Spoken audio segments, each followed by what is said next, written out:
The Demon Cat. Right at the working time at the police station in the morning, Michael rushed up in the hallway. It seems something happened. "Hi Michael, what brings you this early?" His female colleague said hi to him. "Good morning, ladies," Michael replied hurriedly and ran towards his chief's office. What a rush in this early morning. Mia, a female police officer, wondered. Lucy guessed. That must be there is a serious case just happened. Indeed, right after Michael stepped to James's office, he requested Michael took action in no time. "Michael, bring someone's with you to North River Town right away. The sooner, the better." Michael received an urgent request to come to the office, so he had rushed to the office.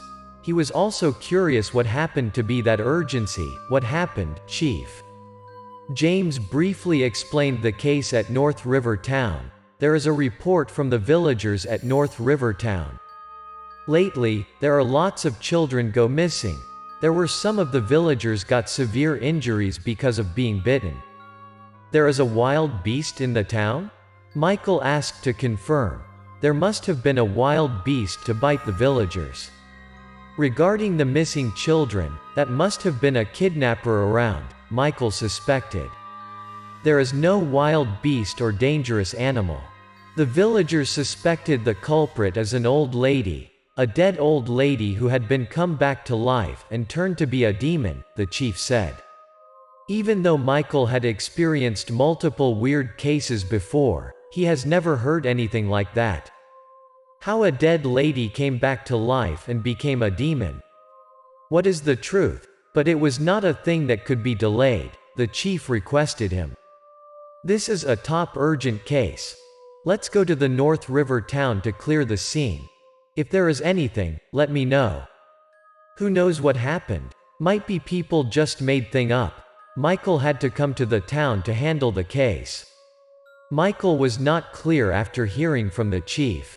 But he knew that as long as they didn't solve the case, the situation in the town would become more serious. There would be more and more people got hurt.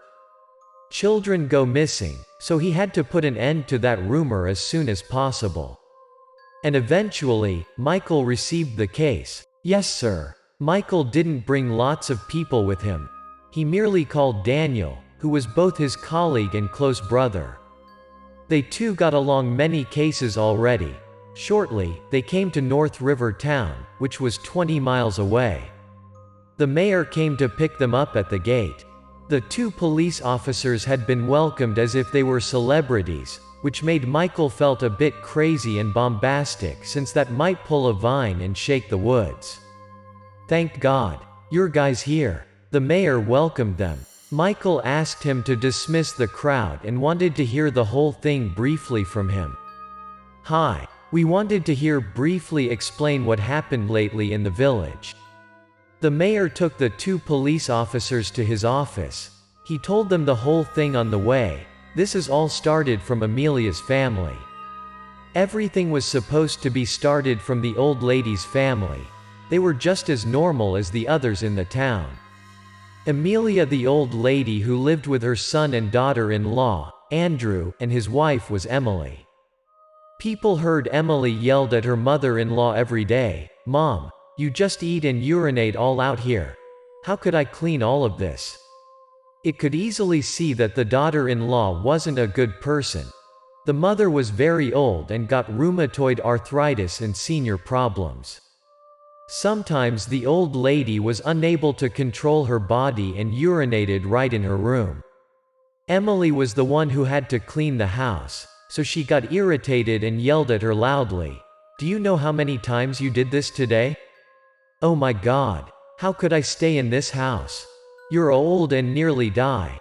You gotta think for us, Mom." The daughter-in-law kept grumbling and scolding her from time to time, but the old mother kept her quiet. Amelia knew that she was a burden to her family, so she kept her silence and put up with it. She also didn't want to live like that anymore. The only thing that helped her feel better was her cat Bella. She had fed the cat for more than 10 years. Every time she felt bad, she hugged her cat tightly and quietly came back to her room for hours. That particular day, after being scolded by the daughter-in-law, she hugged the car and back to her room as usual, and she had never come out. At dinner time, she didn't come out. Andrew had backed from his work, didn't see her at the dinner table. He went to her room to check on her. He got too much headache with his wife and his mother tension. Hearing his wife kept complaining about his mother, he didn't say a word. But seeing his mother didn't have dinner, Andrew stood in front of her door and knocked a while, but he didn't hear her reply, "Mom, it's dinner time. Please come out." Andrew thought that his mom still got angry at Emily. He pushed the door and came to soothe her. "Mom, you know who Emily is. She just too exacerbated to said those bad words. She didn't mean anything." "Mom." He was dumbfounded by what he was seeing after pushing the door. His mom had hung herself over the roof beam. His mom cat was still lying next to her. He looked at his mother, then eyed at the cat. The cat's eyes became angry fiercely. All of a sudden, the cat jumped to Andrew's body and plummeted out of the door. Once he put her body down, her body was stiff. She already died. He knelt down in front of his mother's dead body and cried his eyes out, "Mom, I'm such an asshole, unfaithful son. I was not doing anything for you. I have let you gone just like this. This is all my fault.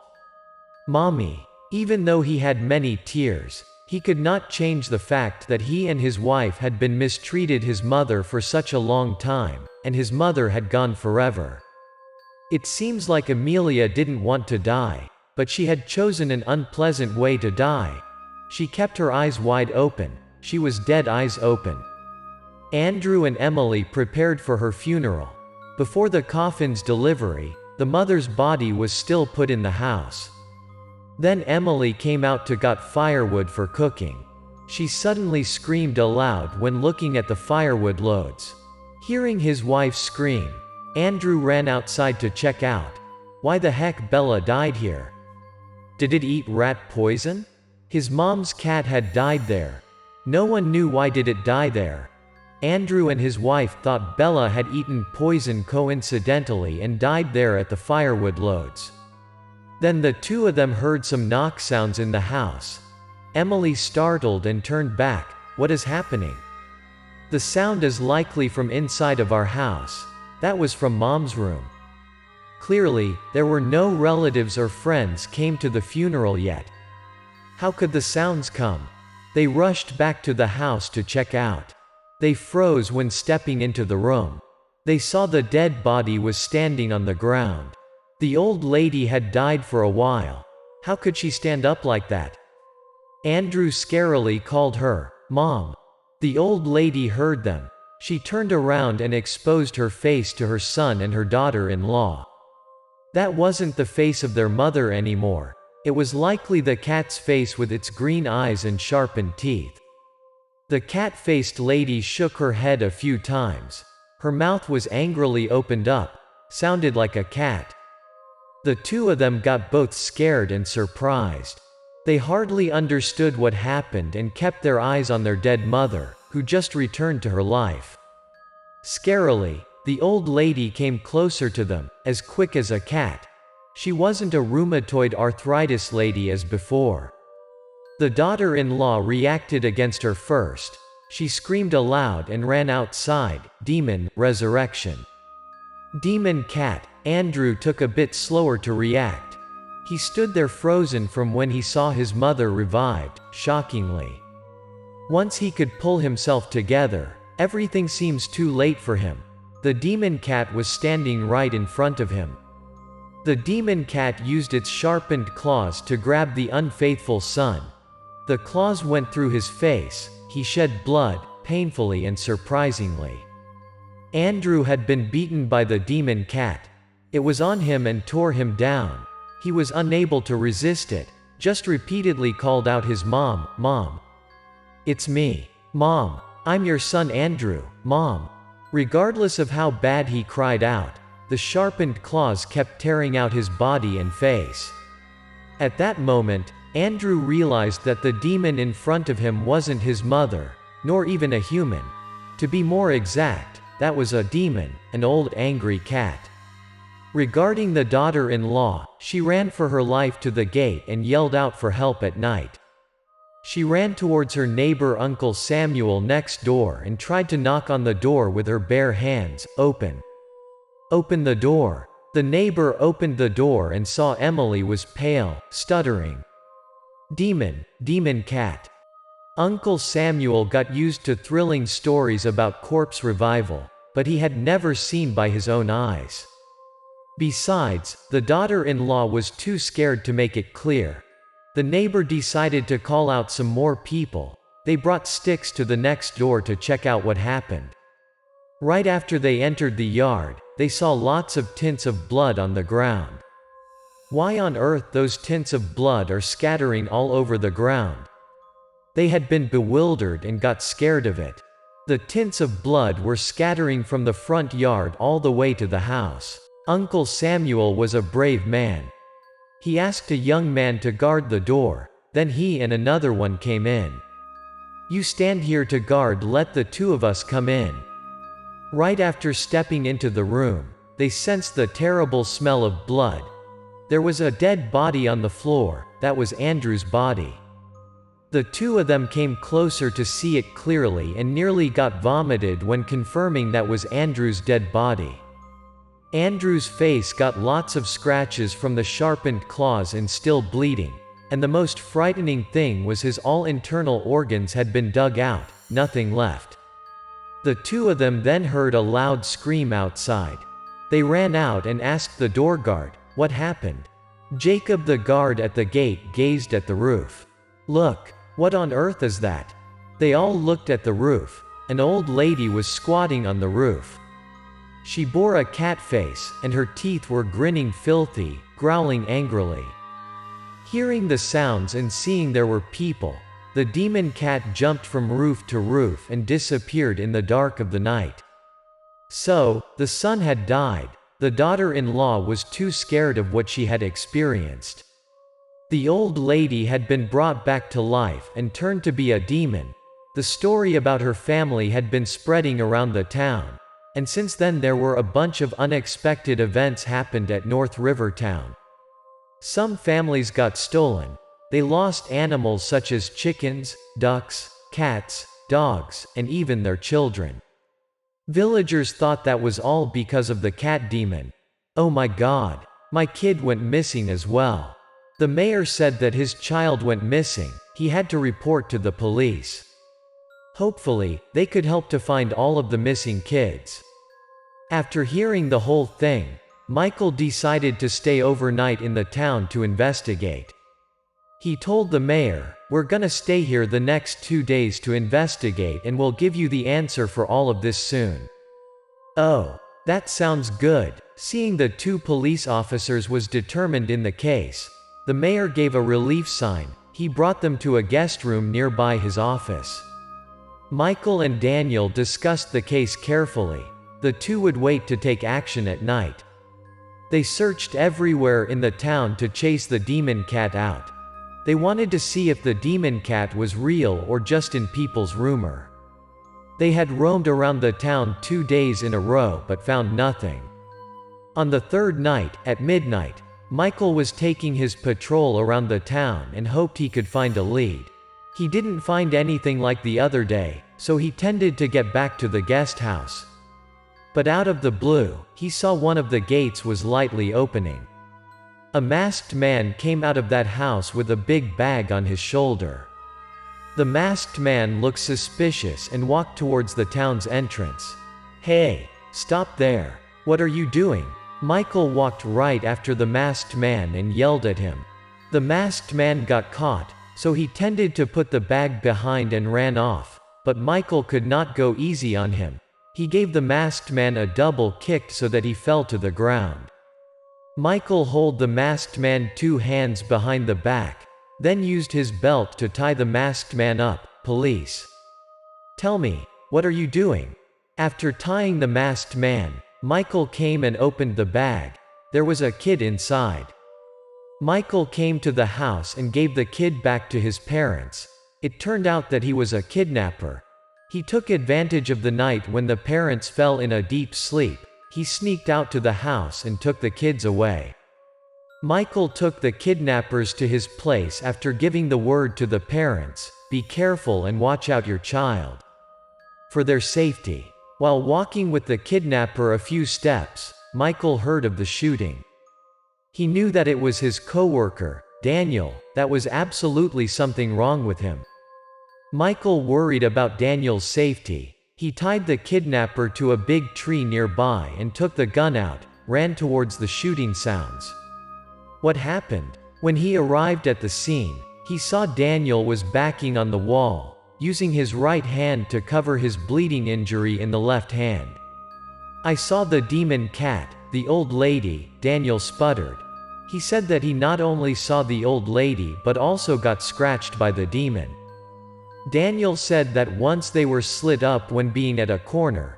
Daniel saw someone was facing the wall. Suspiciously, he shouted out, "Hey, lady, what are you doing in the middle of the night?"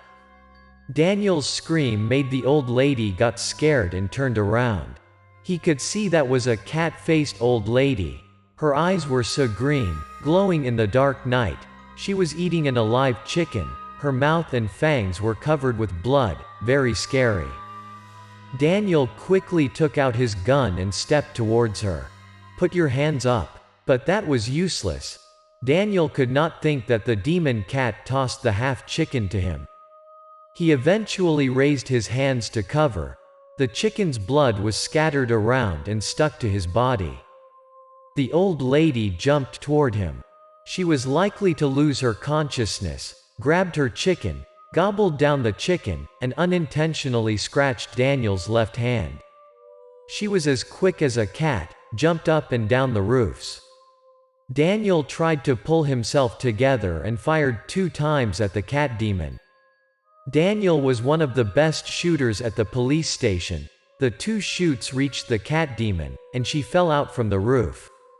Michael used a handkerchief to tie Daniel's injury up temporarily. The 2 of them ran after the demon cat's direction. Once they came to where the demon cat fell down, they didn't see her. There were just tints of blood on the ground.